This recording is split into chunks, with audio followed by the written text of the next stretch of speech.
All right, guys, QSC CX-254 Class A, B plus B amplifier, power amplifier. This is capable of running in a few different modes. We have stereo mode, parallel mode, and bridged mono mode. In stereo mode, you're gonna be looking at 170 watts at 8 ohms, 250 watts at 4 ohms, or 450 watts at 2 ohms if you'd like to.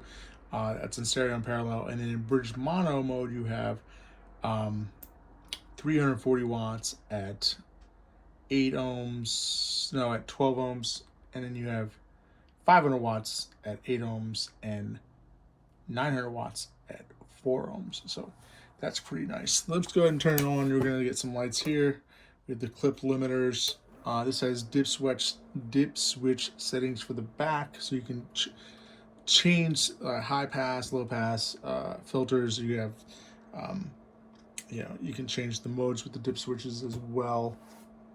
This also has these will light up if you have some issues. I did have some issues because I had some speaker wire that was touching itself, and not in a weird way. So, and these are pretty lightweight. So they weigh about 20 pounds, 14 inches deep. They've got 2U racks on them. Sorry if I'm going through this quickly, but I've done this probably about 10 times now, trying to get the right size for this. So this is going to be a little bit longer video. We're going to go over a few things here. I'm going to show, if you guys are resellers or anything like that and you want to figure out how to test these, I'm going to show you some quick tips on testing these two as well. Gain controls on the front. You can lock it down. You can actually get a box that locks this all down. Security cover is what they call it. Let's see what else we got here. You got an input impedance of 6,000 ohms unbalanced and 12,000 ohms balanced. By the way, so we're running this unbalanced from a preamp going into, they're going to see Europin style connectors in the back, Phoenix connectors or what they're called. And they're supposed to be a balanced connection. Obviously it's not because it's coming from my preamp, but that's, so just as a heads up on that caveat. Right now we're running 3 and 4. Let's just go ahead and shoot those up so you can see that running. Another break by Evanoff. So left channel. And you should see a signal when you get loud enough. There it is. I'll turn that down. Is it right? There's a little light there. That'll go steady when you get louder. So I've had this up, pretty loud. But I've got people here. So, sleeping. There's your gain controls.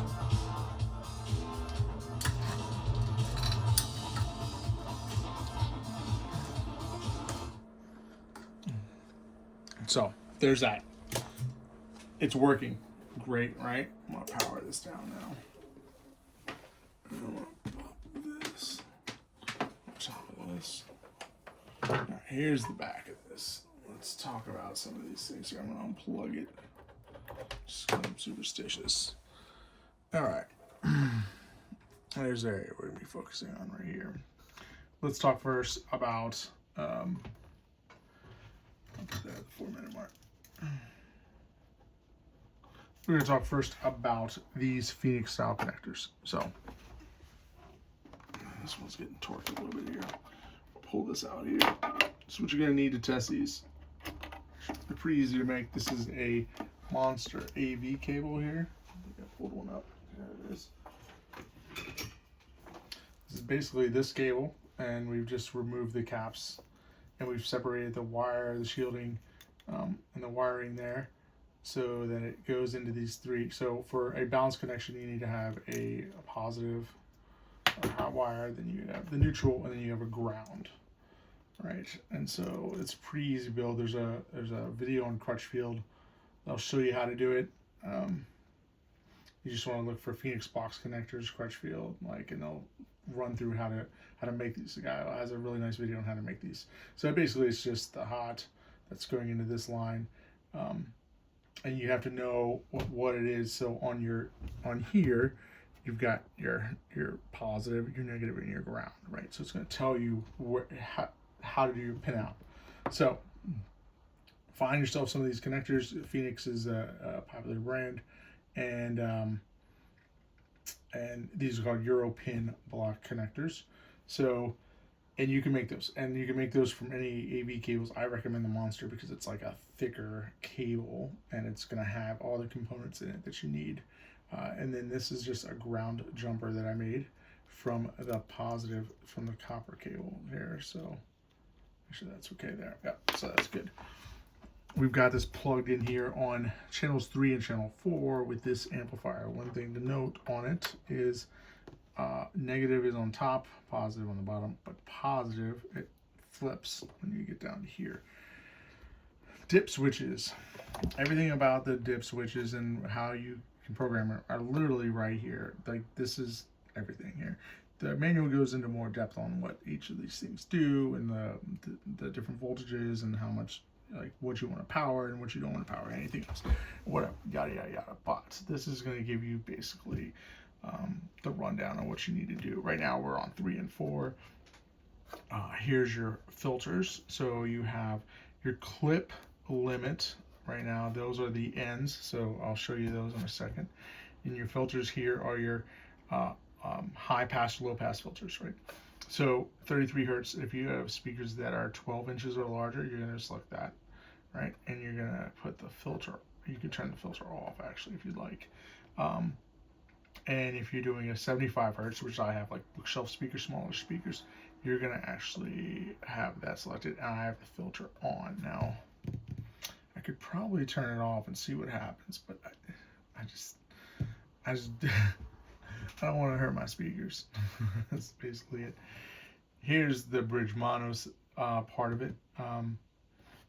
It's going to be the center of this barrier strip. So, and I'll go over that barrier strip in a second. So, but in the center, you're going to use the center connections for that. So versus the outer connections for that. So pretty easy stuff. Pretty easy once you get like a hang of seeing it. Yeah, it's pretty easy to do. Here we are with the dip switches. You've also got data ports, and the manual talks more about like how you want to connect your data ports with the various modes that you're doing. So right now we're working off of channel 3 and channel 4, and actually we're going to jump over to channel 1 and 2, and this doesn't matter which one of these you connect, and you know it's pretty much the same signal. It's not really, well, I don't know. I haven't really noticed a right and left imaging when I'm using these. And let's go ahead and take these off here.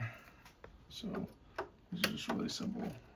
There's my neutral, there's my positive. There's that one.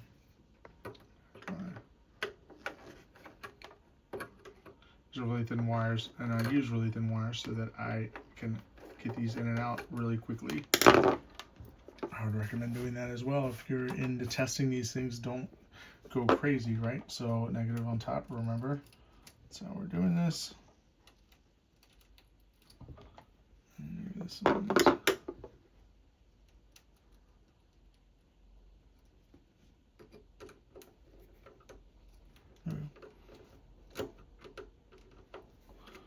there's that.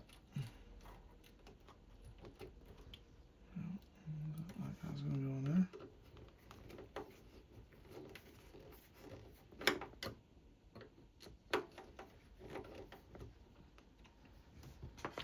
And remember, positive goes on top here. So, and negative on the bottom, right?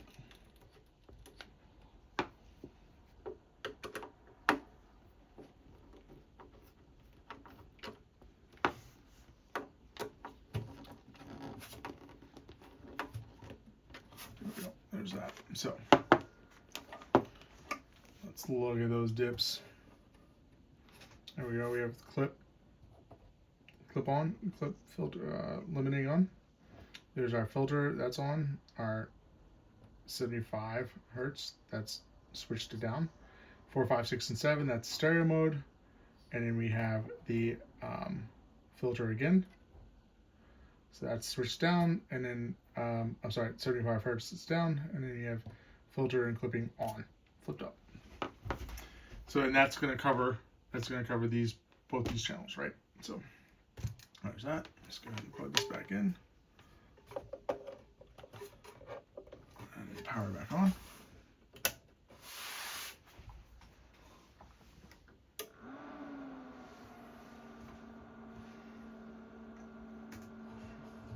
Power.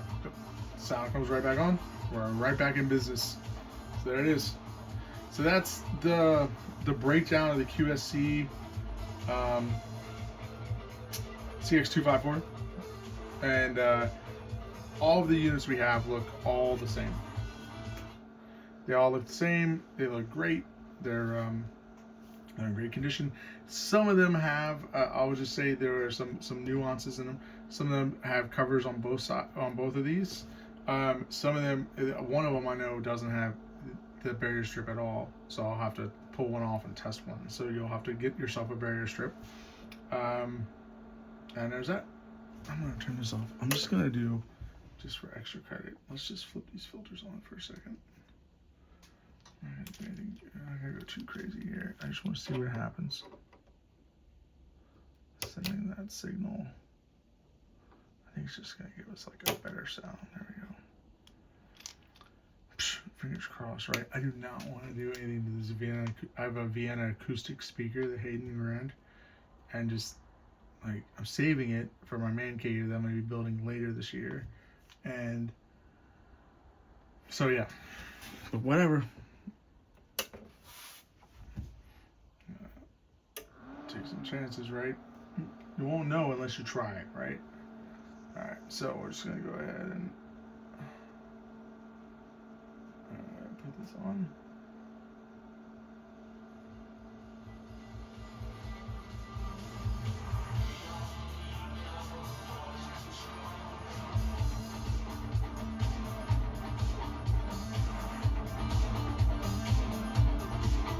Sounds fine to me.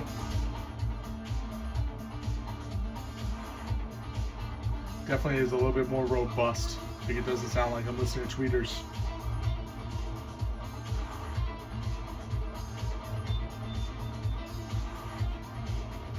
Alright, the other thing I want to do is I want to turn the filters off. So I just turn this on and off every time I do this. I don't know if you can actually switch these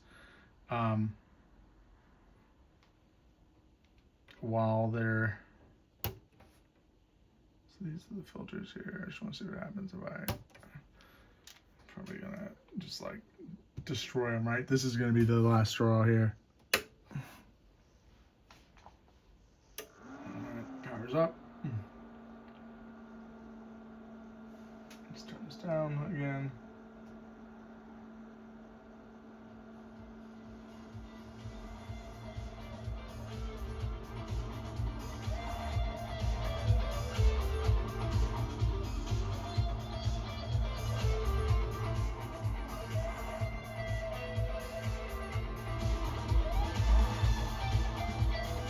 Definitely sound heavier, which is nice. I don't know. So I guess you can play around with that and see how it works out for you. See how it works out for you. I just don't personally want to play around with that for too long until I get a little more comfortable with those settings. So that's that. Thanks, guys. Thanks for watching. I hope you learned a couple things. I hope if you have any questions about these Phoenix connectors or testing these, feel free to ask. I'll try to answer them as best I can. We have 10 of these available, actually 15 of these available in our store. And so if you'd like to do a bulk deal with me, I'm definitely open to those as well. I will travel locally. I've been in New York and down to Virginia and stuff like that as well. I'm in Maryland. So if you want to meet me halfway somewhere, I'm open to that too as well. I dropped off my SVS speaker up in Philly. I've dropped off furniture in New York and Brooklyn. So there's, if we're dropping at your house or whatever, there'll definitely be a delivery fee, especially if I've got 15 of these units, right? But just keep that in mind. Like, you know, don't let that be a barrier between reaching out to us or whatever else. We're pretty open to that. Anyways, thanks for watching, guys. I hope you guys got a good feel for these, and I'm sorry, I'm not going to do them in mono or on YouTube. It's just going to take too long trying to get all that stuff set up. But I will... actually, you know what? This is extra credit, right? Let's just... To bridge channel 1 to set input switches as shown, use channel 1 input and gain control, connect speakers shown. Okay, all right.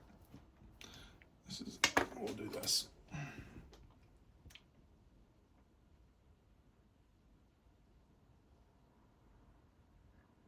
So we're just gonna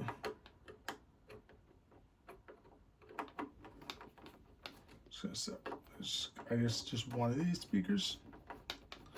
See how it goes.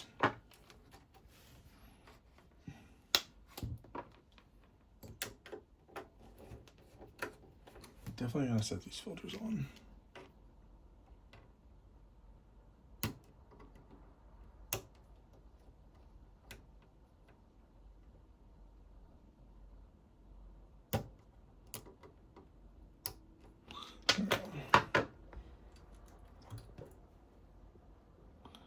So bridged mono is switch settings. We're gonna pop all these up actually.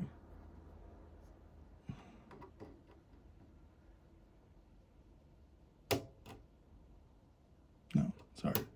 4, 5, 6, and 7. We're taking this off and we're gonna drop the gain on the front side of this thing down. I need to say something about that. Turn that gain all the way down.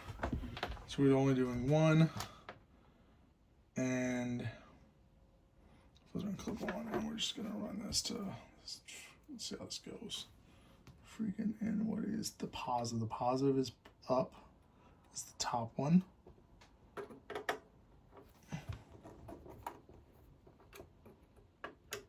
Negative is the bottom.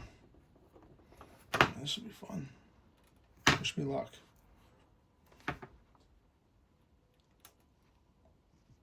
This doesn't work the first time around, don't blame me. This is the first time doing this on this one here.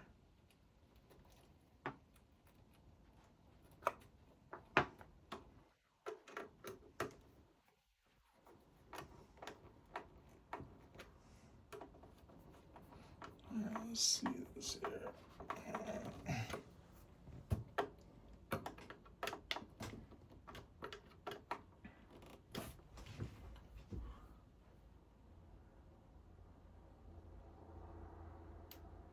Okay, yeah.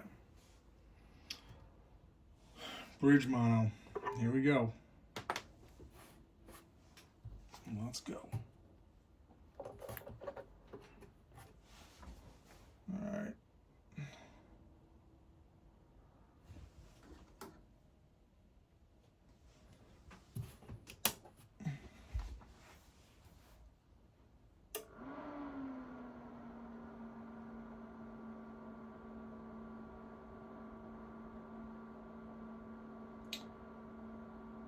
Oh, let's see how this goes.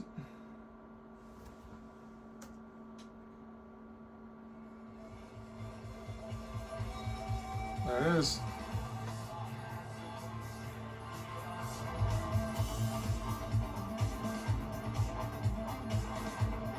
That's bridge mono mode. It works. Happy to see it working. Anyways, that is a little extra credit on there. I wasn't going to do that originally, but that works. And yeah. We will be doing that with all the amps here. We'll test all that stuff. I can't make videos for every single amp that I'm testing, so this is just going to be the flagship video that covers all the amps. You know, just they all work. We're going to test them fully. I'll make sure I do parallel mode too as well. I've got to read up a little bit more about that just to see what that entails. I don't know if I can run, maybe I can do 4 speakers with parallel mode. We'll see how it goes. Thanks for watching, guys. I hope this was informative. I'm sorry it's so long. It's about 20 minutes here. I will try to set this up and split it out here once I get done testing all these other amplifiers. Okay, thanks for watching. If you have any questions, leave them in the comments. Find us on our eBay store. If you want to buy these in bulk, let me know. I'm trying to push that bulk because I want to get these out of my place. I've got also CX-108s, and I've got some other ones as well. I think I have about 30 QSC amplifiers total. So be on the lookout for some of those other videos that'll be coming soon for those as well. And that's it. Thanks. Hit that like, thumbs up, hit the follow button if you like this content. We'll try to post more of it. We've been lackadaisical with it lately. Thanks. Bye.